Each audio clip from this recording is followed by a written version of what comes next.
Welcome to Kung Fu Havoc number 2. So there's gonna be a lot of background noise, and I want to talk to y'all about my last two videos that I did that was involving school. You know, there's a lot of things that we don't think about when we go through life, and those questions that I answered, I didn't think about them as I've gone through life. So let me do a recap, and this isn't for extra credit. This is just to get this out there.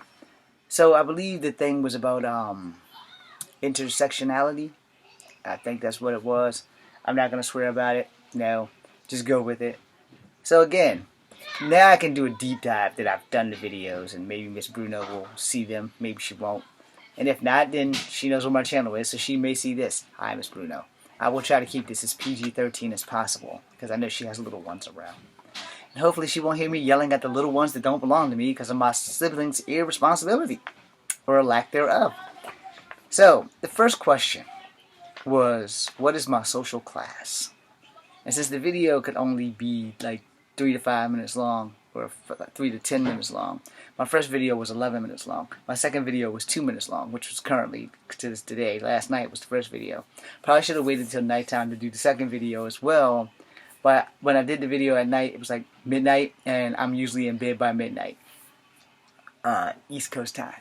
So, the first question, what is my social class? And I put poor working class because look at where I am. This isn't my home. This is my big sister's home. It does not belong to me. I'm just living here. I have a roof over my head, so legally, metaphorically, I'm basically homeless. No, I don't like saying that out loud because at 47 I should have everything, but because of my siblings' lack of responsibility, here I am. Because I've had to make the sacrifice. My elder sister had to make the sacrifice so that all the other 5 children under us could actually get their stuff together, which they still haven't got their stuff together if we're still taking care of them and their children. So yeah, my social class is poor working class. I do have a job. It is not the desirable job, and I'm going to school for another not desirable job. But, you know, my Army career didn't work the way I want. I got a new hip and need another hip. So, believe me when I tell you, I'm definitely poor. I'm definitely working class. I don't have a problem getting a job. I ain't got a problem rolling up my sleeves and washing some dishes. What I have a problem is actually being able to be hired to do the job. But I would much rather be acting. Y'all see how comfortable I am in front of the camera. So, I would much rather be doing that. But, here's the hands of fate slapping me twice. Like, bitch slapping me all across the place. So much for that PG-13. Sorry, Miss Bruno, if you're watching. Anyway, so the next one was my race, my ethnicity, and my immigrant status of me and my family. And I answered that my race is black because by legal laws and by the class, the one drop of blood term rule, I am legally black. My birth certificate says Negro on it. It does not say other, it does not say mixed, it does not say multicultural. And though I am of mixed race, my birth certificate says black. So whenever I go to apply for a job, I check black. I get a lot of sneers, a lot of snickers, and a lot of looks, and they're like, are you sure you're black? And I'm like, yeah, I'm pretty sure I'm black. My birth certificate says I'm black, so I write down black. And they're like, you don't look black. I was like, yeah, I'm not all the way black. I am of mixed ethnicity, but my birth certificate says black. So I put down black. My birth certificate has said black since 1973, and it'll probably say black on my death certificate too. So black it is. So anyway, also my ethnicity, I'm multicultural. As I've told everybody who's watched any of my videos, I am Cherokee, I am black, and I am white. And your ethnicity can be more than just your race. It can also be your cultural divide or whatever. So I have 3 cultures. I'm multicultural. Therefore, I have 2 Cherokee grandmothers, or at least one full-blooded Cherokee grandmother that was on my dad's side, and my grandmother, who's currently still alive on my mom's side, we're undetermined exactly what she is. We know that we have Native American on her side. We just don't know how much. Okay? We don't know if she's full blood because she was adopted. So we're all lost on that one. Now, as far as our immigrant status, we're not immigrants. All American, Cherokee, black, and white. Pretty sure we are the descendants of slaves on probably all three aspects, because yes, there were white slaves. For those who are not historically profound or know that there were white slaves, that's what indentured servants were. That's their way of calling white slavery by making it sound like a pretty picture even though it's not. Indentured servitude was white slavery. So for your history lesson for today, if you were an indentured servant, it's more than likely then you were white, and this is how you got from France, London, Spain, Scotland, until you either had money in your country to pay for your way over to immigrate, or you signed up to be an indentured servant and serve somebody for yay so much of a term until you were free. Now, here's the bad thing about indentured servants is that a lot of them were female, a lot of them were raped by their employers or slave masters or overseers. I'm trying to paint this a pretty picture, Miss Bruno, and the truth be told, it is not a pretty picture. Slavery is not pretty in any level, but for the people who don't know that there were white slaves, yes, there were white slaves. Just because you didn't read about it doesn't mean you didn't know. I owe a lot of this to a couple of my history teachers back in high school that really broke it down for Black History Month and talked about indentured servitude also, so that white kids would know, yeah, there were white slaves too. So not every person who's white was actually a slave owner. And truth be told, there were some black people who were passing as white who owned slaves. So yeah, it does happen. So we have no immigrant status in my family because we were all born here. We did not immigrate from another country. Now, maybe one of my white ancestors may have, but we don't know enough about them to even bother worrying about it. And I guess when I did DNA test for the Native American stuff, they'll tell us about the white people too. So we can probably do the 23andMe thing later. Right now, the only reason why I want to do a DNA test is for subscription to become part of a Native American tribe, because I wasn't born on the reservation. So therefore, I'll have to apply like getting a job. All right? So it's kind of like that. Now, the fourth question is, what other identities are important to you or important to who I am? I'm a martial artist. I was a street fighter since I was 6 years old to the age of 12. And from 12, I stopped fighting. And pretty much was pretty cool for the most part, but it's hard to take the fighter out of the fighter, or the fight out of the fighter. And at 13 or 14, I had a couple of scrimmages, and one before I left my father when I was 15.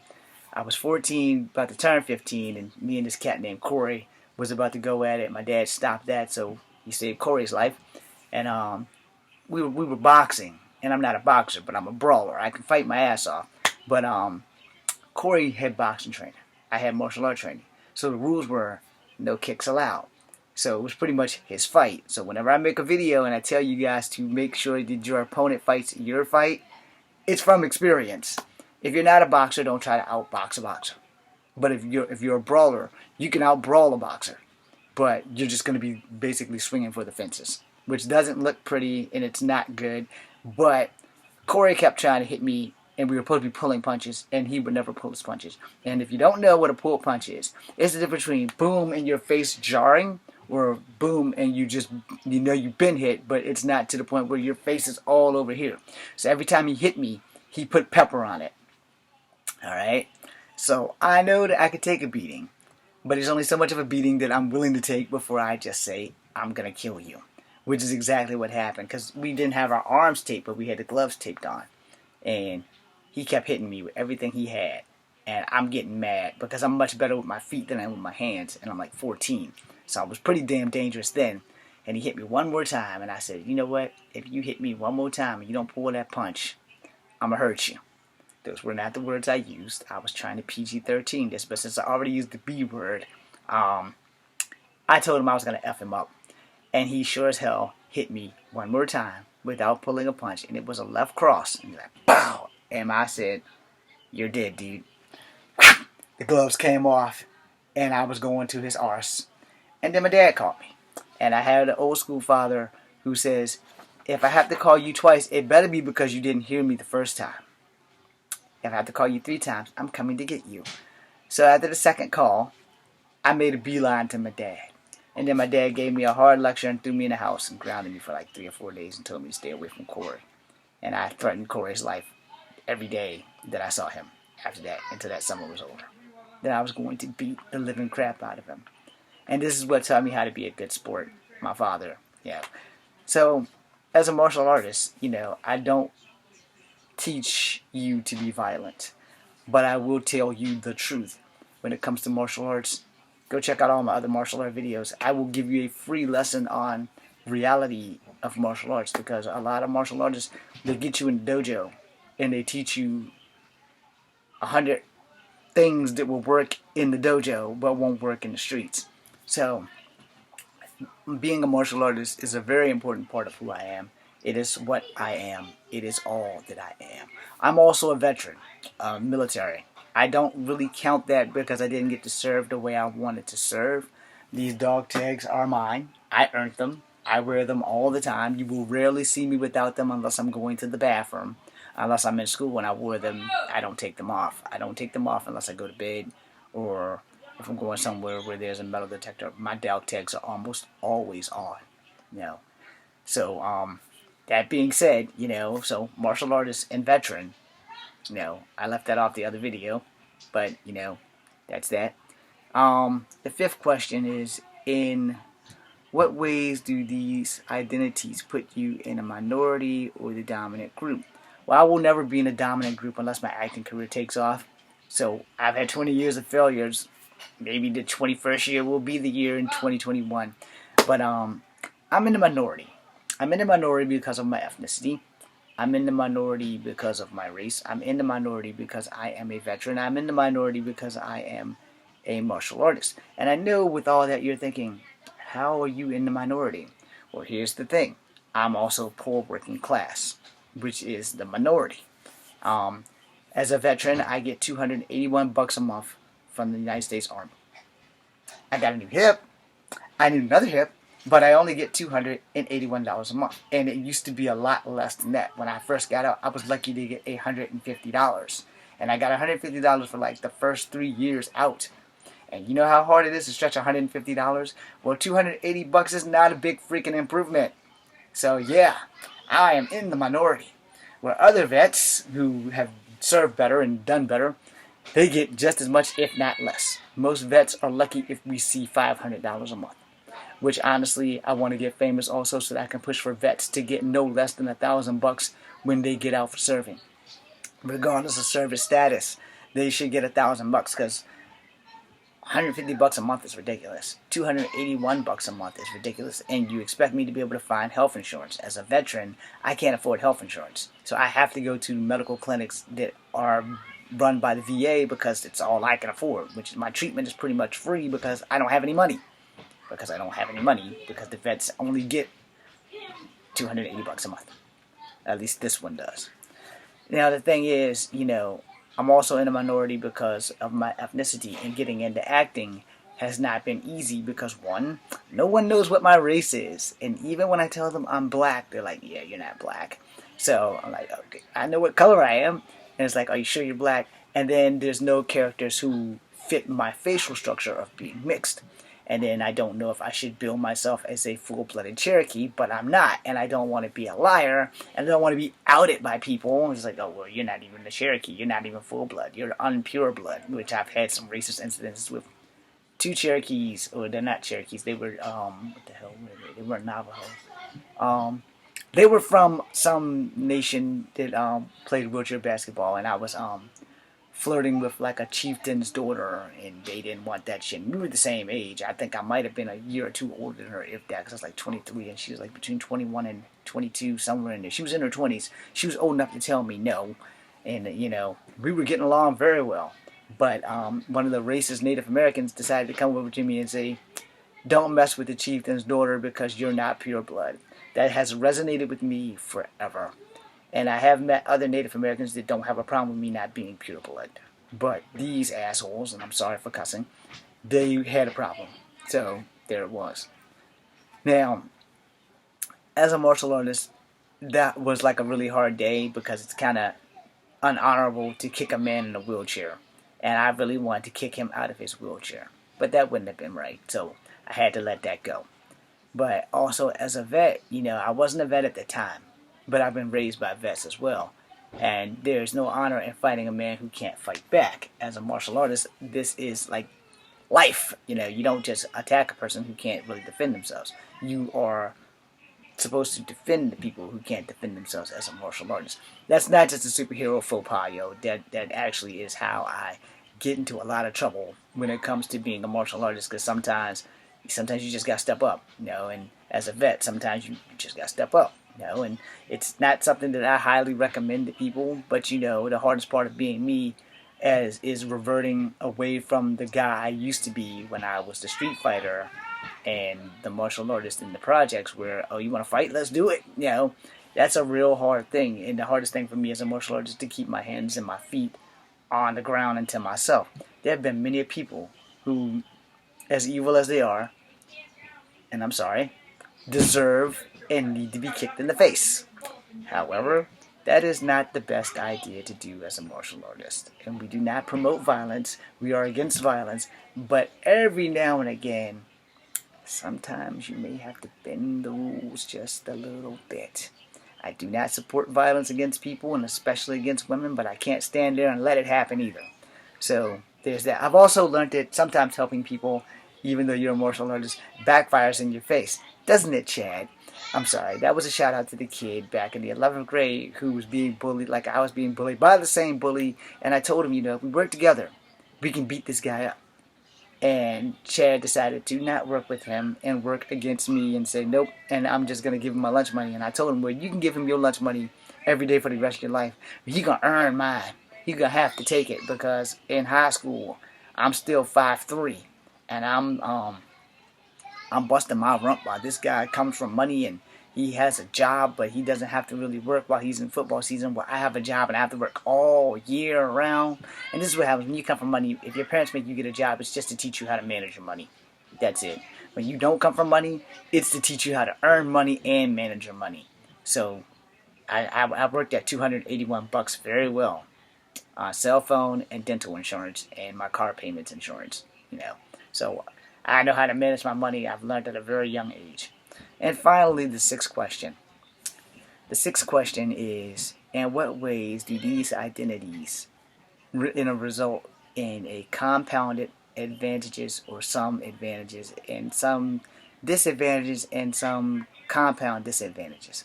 All right. So let's be honest. I don't know what a compound advantage is, and I don't know what a compound disadvantage is. I know what an advantage is and a disadvantage. But compound is like adding a new twist into this thing, so I can't really give you that. I can give you a advantage and a disadvantage. So I have a lot more disadvantages than advantages, so we'll go there last. I have one that's equal. The people not knowing what my race is an advantage and a disadvantage, but we'll come back to that in a minute. The advantage is that if a poor white man is talking to me, I can relate. If a poor Asian or Native American man is talking to me, I can relate. If a poor black man is talking to me, I can relate. That's really the only advantage that I have, is that I can't be racist. I was born of all three of the primary species of humans in America.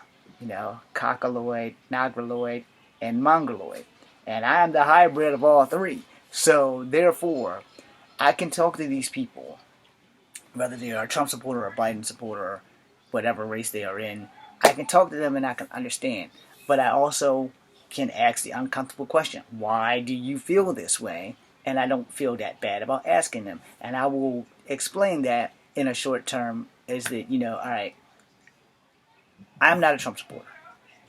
And I understand why people would follow Trump. A lot of the people who do follow Trump, and I'm sorry if I offend anybody watching this video, are secretly racist. A lot of the other people who follow Trump who aren't racist are just lost.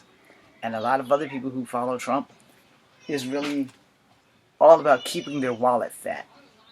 And as I said in other videos here, and you can go check them out, that doesn't matter who's in presidency. My wallet hasn't been fat since Bill Clinton. All right? So when I worked 2 jobs when Clinton was in office, my money went further. Where I have to hunt for a second job now. Rather, it was Obama, or rather it was Bush, or rather it was Trump. I still don't have money in my wallet. And veterans aren't getting treated right. Veterans aren't getting money. And no matter what any one of those politicians tell you, here's the truth from a vet. No one's sending me any more money than that $281 a month. I can't afford health insurance. I have to go to be seen at the Veterans Hospital because I don't have real money. I don't have money to get out of my mom's house because I'm not getting any money from the government. Now, the government was supposed to help me pay for schooling. I'm still fighting that fight because they messed up my hip. Alright? I was healthy when I went into the military, not so much when I went out. But, $281 a month. You tell me how far you're going to go with that in a place as expensive as Charlottesville. You can't get rent if you can't afford rent. You can't get anybody to sign off on, let's let you lease this place for $100 a month. That place does not exist. Okay? That place does not exist. Period. So here I am. And hoping that my YouTube channel launches my career has been a 20-year failure, even though I've only had this channel for like maybe 10 years. And still, I have 106 followers in which I'm blessed. I have 700 and something on Instagram and 1,000 or so on Facebook. And if all of those guys just jumped here and liked one video, it might rocket me into success. So, therefore, we have that issue. Now, here's my disadvantage. Alright? As a vet, can't afford health insurance. As a vet, can't get enough money from the military to pay for schooling because as a National Guard or a nasty girl, at the time I enlisted, they were not allowed to use a GI Bill. Now they can use a GI Bill because I'm not enlisted. Of course this is how this works. It's the same thing with the UFC. When I wanted to get into the UFC, we don't have anybody 120 pounds and down. We only have people who are 130 pounds and up, and I couldn't gain weight till I got into the military. I get in the military, now they have people who's 120 pounds. Yeah. Love you, Dave, too, Dana White. Secretly, you're a douchebag, but I love you. But anyway, moving on. Other disadvantage. When I go to apply for a job, and I apply and I put down black, everyone looks at me like I'm freaking crazy. They're like, are you sure you're black? And I have to go through the song and dance over and over and over again. Yes, I am black. The law says I'm black, so I'm black. And then they'll look at me and be like, sure you're black. You just don't want to be Mexican. And I'm like, but I'm not Mexican. And they're like, okay, so you're not Mexican. You're Hawaiian, aren't you? I'm like, no. If I was Hawaiian, do you think I would leave Hawaii? Hell no. If I was in Hawaii right now, you couldn't pay me to leave Hawaii. Unless I was going after my crush. That's a Z, by the way. So unless I was going after my crush, there's no way that I would be leaving Hawaii. No way. If I won the lottery tomorrow, I would have a house in Hawaii. Not just a house, a compound. I would have the biggest, baddest house in Hawaii on whatever island they let me buy it on. I would have that. And I would never leave. Ever leave. Ever leave. All my stuff would be there. I would open up my own martial art studio. I would open up my own toy museum. Everything that could bring me money would be right there in Hawaii. And I would have the best damn insurance that ever existed for like lava and water.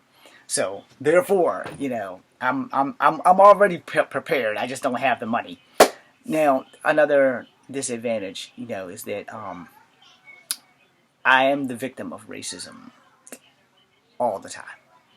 And that's where this video gets serious now. So this video is going to be like 30 minutes. I'm sorry, Miss Bruno, if you're here. All my life, from kindergarten to college, I have been the victim of racism. Whether it be from blacks, which I've had the most, from whites, which I've had mediocre, and from Native Americans, which I've had only 2. I've had maybe 1 incident with Asians, and that was like an equal footing because I didn't know at the time that Native Americans are biologically Asian and historically Asian. And that we discovered America 20,000 years before the Europeans did. But we came out of Asia, from Mongolia through Siberia, across the Bering Straits, into Alaska, and then we splintered off into thousands of tribes, which some managed to walk all the way around the earth and back over to Russia. So when you see Native American tribes up in the upper regions of Siberia and Russia, it's because those are the ones who walked all the way the hell around. They were just bored, I guess. But anyway, I know I can't do the Asian squat. I've tried. Anyway, that part of me is not Asian. So anyway, the thing is that in grade school, all of the young black children would call me half breed a lot, and you're not a real N-word, you're half N-word. On the same track in grade school, all the white kids did the same thing. You're not a real white person, you're a half white person. We don't trust you because you're going to tell all the black people all of our business. And sure as hell, the black people were saying the same thing. So I was in the middle. And then we got to the 5th grade where I found out, oh crap, guess what? You're not just black and white, you're Cherokee too. And thank you, Miss Conrad, for that, because I would have never explored any of the stuff, and I would have never researched my memories with my great-grandmother Ada and all the things that she taught me about being Cherokee, which I still don't remember till this day because she died between the ages of 12 and 8. And, you know, I had an open mind like a sponge back then, and now I had a couple of concussions in between those ages. So, yeah, some of my memories are a little jumbled. But, yeah, so, my argument with the Chinese guy, his last name was Zhang also, and he wasn't Chinese, he was actually from Vietnam. This is how I learned about Asian names and what was exchangeable and what was not. But he was from Vietnam. We got to arguing, and he said something to me that was slightly racist, and so I said something to him that was completely racist, and I told him to go back to China, eat some rice cakes, and then he said, F you, I'm from Vietnam. And I was like, oh, okay, he won. I didn't know Vietnam even was a thing, and granted, I was born at the ass end of the Vietnam War. Or at least 3 years into the ass end of the Vietnam War. 73, Vietnam ended in 76, so yeah, the ass end of Vietnam. 3 of my uncles served in Vietnam, 2 in the Navy, 1 in the Army. So yeah, I was born in the ass end of the Vietnam War. So I didn't know by then about Vietnam. I didn't know about Korea. I only knew about China and Japan because I was taking karate and kung fu. So that's all I knew. Me and Zhang probably would have had a great fight. Anyway, that moving on. Being said, I had more racial issues than you could probably shake a stick at. Alright? You would be surprised at when I was working at Kegler's how many times the guy called me chief. I mentioned that in the other 2 videos. You'd be surprised at how many black people have said that you're not good enough for black people, which is, it wound up being more closer to true than it was not true. So when I started dating black girls, things went like caca really bad. And then I had less problems with white girls, except for the one white girl who brought her boyfriend to my job after breaking up with me over the phone, which she did not break up with me legally because I was at work. So whoever she talked to, it wasn't me. And the worst part of that is her new boyfriend looked just like me, only taller. It's like 6 feet, but he was skinny as a stick. So yeah. Another disadvantage is that, you know, having to explain my look, having to explain racism, having to explain how easy it is for you to be the subject of racism versus, you know, everybody else. You know, black racism is black racism, white racism is white racism, Asian racism is Asian racism. But when you're mixed, you just get it all. You know, I also will say that as a disadvantage, I would say because I'm actually the size of the average Vietnamese woman, that has also been a factor when it comes to like dating, when it comes to like people wanting to start fights because I'm small. People think that they're just going to walk all over top of me. And for a time in school, I allowed it to happen. They never beat me up. They always threatened me, but they never beat me up. They would never show up to the park to fight. And most of the time was because, you know, in school, hi, my name is Poindexter or Clark Kent Williams. Outside of school, I'm Batman. So there was a big difference, you know, my in-school personality versus my out-school personality. And as I grew up, I was thinking all through school, when I graduate from high school, I'm going to beat these guys to pieces. I'm not going to be bullied anymore. So when I got on jobs, I have been fired. I've earned my firing. Sometimes. Because sometimes I got fired over racial stuff, because I wasn't gonna just stand there and take it. But I didn't quit. I got fired. Um, I got fired from Burger King once. I got fired from Sears on my day off the same weekend the movie Friday came out. And, I've been fired from at least 4 jobs. I got fired from a security job because it wasn't so much racial as being able to defend myself, because I was working for Richmond Security and they made me go to Lynchburg to watch these videos. And at the end of the videos, they told anybody from Richmond Security that you couldn't do what was in the videos. And they had this guy beating up all these gigantic people, and he was like 5'5", so he was a little bit taller than me. But what they told us was, if you work for Richmond Security, everything that you've seen is null and void. And I'm like, what the hell does that mean? So I asked the instructor, so what does null and void mean? He said, it means you, specifically, can't touch anybody on your job. And I said, do you know that the smallest person on my job is a 6-foot woman? Everybody else is big country. And if they put their hands around my neck, then I'm going to be out of a job, because I'm not going to let that happen as a martial artist. I'm not going to just stand there and let somebody choke me out. And he said, and you will be out of a job. So when I got the paper, I wrote abracadabra all the way down the paper. I purposely failed. I regret the decision, because I could have gotten a job and got my license and could have went into private security, where I had my own rules. And I didn't think about that at 23 years old. I thought, I don't want to get fired. I don't want to get choked by a big old country boy who's like 8 feet tall.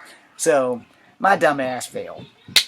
That being said, advantages and disadvantages have been one and the same for me, but it's been more of a disadvantage than an advantage, mostly because of race and people not really knowing what I am. Where people will purposely say bad things about what race they think I am and think that I don't speak English. And I will give you this story as well. So a lot of people aren't sure what I am, between being mixed with Native American or if I'm mixed with like another Asian race. And again, as I had to learn at 23, Native Americans are actually biologically and historically Asian. I did not remember that back in grade school, but I know it now. So, and I'm sorry for the background noise. So, I'm sorry.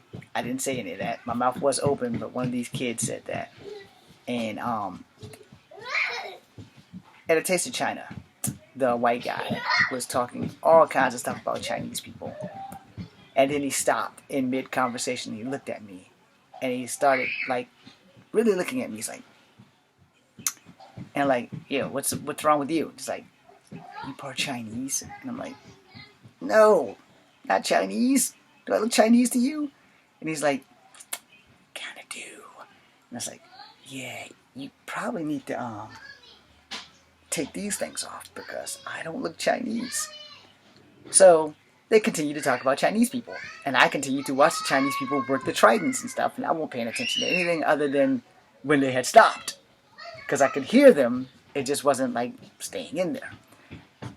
So then I come back to school. I'm in school and I have to do a report on Japanese people, so I'm about to bash Japan a little bit. And there's a lot of Asians in the class. Okay, by a lot of Asians, there was like 5 of them. Alright, so the 3 guys that were from Vietnam, and 1 guy was from the Philippines. And so I asked them, I said, look, I'm about to say some really bad stuff about Japan. Are you guys okay with this? And they were like, dude, we don't freaking like Japan. We're not from Japan. It's like, yeah, we're from the Philippines, man. And the other, 3 were from like China or Korea. 1 was definitely from the Philippines. And then there was the girl who was Spanish, who looked like she was Chinese, but she was nowhere near Chinese. But she looked Chinese, what's the point? Anyway, so I go talk to her last, because there's a problem with me talking to very beautiful girls. It doesn't always work out in my favor, just like this didn't work out in my favor. And it wasn't like I was asking her for a date. I just didn't want to offend anybody in the room that was Asian. So I went to her and I said, hey, look, I got to do this report on World War II, Japanese, and karate, and I'm going to paint Japan in a very bad light. Are you going to be okay with that while you're sitting in class, or do I need to do my backup report? And it stunned me when she said, you do whatever the hell you want. You look more Japanese than I do. And my mouth dropped. Just like, okay. So I cleared it with the teacher. I got my sabatu. If you go watch my videos, you'll see what that is. And it's not that little shiny sticky thingy over there. But I got my sabatu. I did a demonstration of karate. I did a kata in class and told them what the Japanese soldiers were taught how to fight, because I was taught some of the Japanese war tactics. As a martial artist, I was taught that with karate, because karate teaches you certain Japanese war tactics, and certain shoguns and samurai things teaches you Japanese war tactics. So there we go. Now after that, I had another incident at Piedmont. I had to take Spanish because Japanese was canceled. I really want to take Japanese. I can speak a little bit of that because that's what they taught us in karate. They taught us how to, konnichiwa, arigato, sayonara. They taught us some basic shit, And the same thing with Korean when I started learning Taekwondo. But another story for that. So I'm in Spanish class, and the Spanish teacher is from Spain. She's a white lady from Spain. And she comes at me all kinds of wrong.